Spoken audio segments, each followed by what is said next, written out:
A day in my life as a tindera, kahera, tagalinis, ay, all around the person. Grabe naman yan.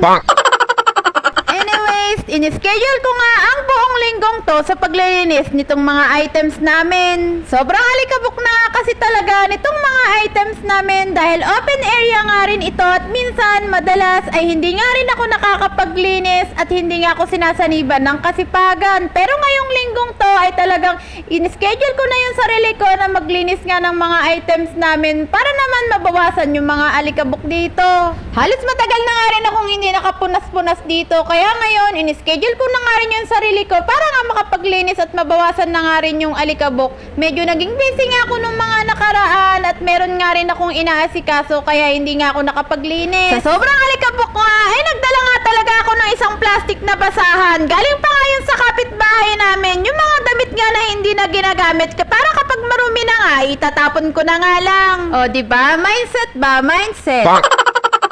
Minsan naman talaga ay nakakaumay na at nakakapagod din talaga yung linis ng linis. Pero no choice nga tayo dahil kasama nga rin ito sa mga gawain natin. Lalong-lalo na nga sa bahay ay number 1 talaga ang gawain namin sa paglilinis. Dahil napakarami kong ang junakis na pusa ay kailangan talaga mayat maya ang linis. Pero yung mga bagets ko nga lang ang araw-araw sa bahay ngayon dahil bakasyon, kaya hindi ko nga rin alam kung mayat maya silang naglilinis, nyosme.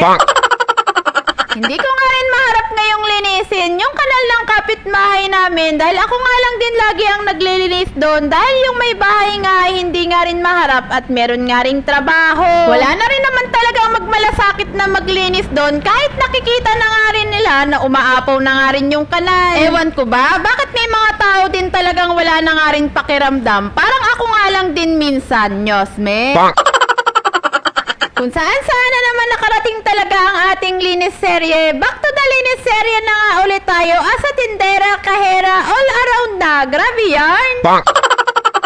Sa totoo lang, napakadami ko talagang routine sa bahay, nagsusumba, sa mga junakis kong pusa, nagtatrabaho, at nagtitinda ng kung ano-ano at kailangan ko nga rin talagang mag-focus sa pinag-aaralan ko. Kaya minsan, sa dami ng kailangan kong gawin, ay wala na nga rin talaga akong nagagawa, nyosme.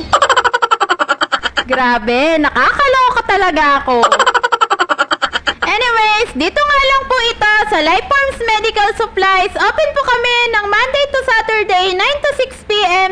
Sa mga may kailangan po dyan ng medical supplies, dito lang po ito sa Quezon Building, Poblacion 2, Silang, Cavite. At kung meron din po kayong mga katanungan, i-message nyo lang po ako at sasagutin ko po kayo. Habang naglilinis nga rin ako, ay may pinapakinggan nga rin ako, kaso nga hindi ko nga rin maintindihan, nyosme. At dahil hindi ko nga rin naiintindihan, ay nilipat ko na nga rin yung pinapakinggan ko sa hindi ko pa nga rin naiintindihan. Ano ba yan? Ang kulit!